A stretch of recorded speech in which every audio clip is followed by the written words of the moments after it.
நான் சொல்ல போகிற இந்த மர்மமான விஷயத்தை பார்க்குறதுக்கு முன்னாடி பயமாக இருந்தால் தயவு செஞ்சு இந்த வீடியோவை பார்க்காதீங்க. கனடா அண்ட் அமெரிக்காவோட வடபகுதியில் இப்போவும் சுற்றி திரியிறதா சொல்லப்படுற இந்த உருவத்தோட பேர் தான் வெண்டிகோ. பார்க்கவே ரொம்ப கொடூரமாக இருக்குல்ல.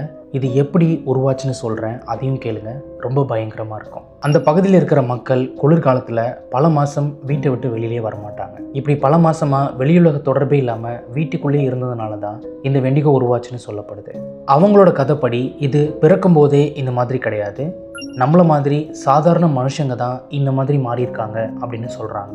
நான் முன்னாடியே சொன்ன மாதிரி பல மாதங்களாக குளிர்காலத்தில் வீட்டை விட்டு வெளியிலே வராமல் வெளியுலக தொடர்பே இல்லாமல் இருக்கிறவங்க பசியில் மனித மாமிசத்தை சாப்பிட்டுட்டு சில மர்மமான மந்திரங்களை சொல்கிறதால இவங்க வெண்டிகோவாக மாறுறாங்க அப்படின்னு மக்கள் நம்புகிறாங்க. இந்த வெண்டிகோக்கு பசி தான் வெப்பன். எவ்வளவு சாப்பிட்டாலும் பசி மட்டும் அடங்கவே அடங்காதான். இப்போவும் அந்த பகுதியில் இருக்கிற காடுகளில் இதோட சத்தம் கேட்குறதாகவும் இதோட உருவம் தெரிகிறதாகவும் மக்கள் சொல்கிறாங்க. நீங்கள் என்ன நினைக்கிறீங்க? வெண்டிகோ உண்மையானதா இல்லை வெறும் கட்டுக்கதையா? உங்களோட ஒப்பீனியனை கமெண்ட்டில் சொல்லுங்கள்.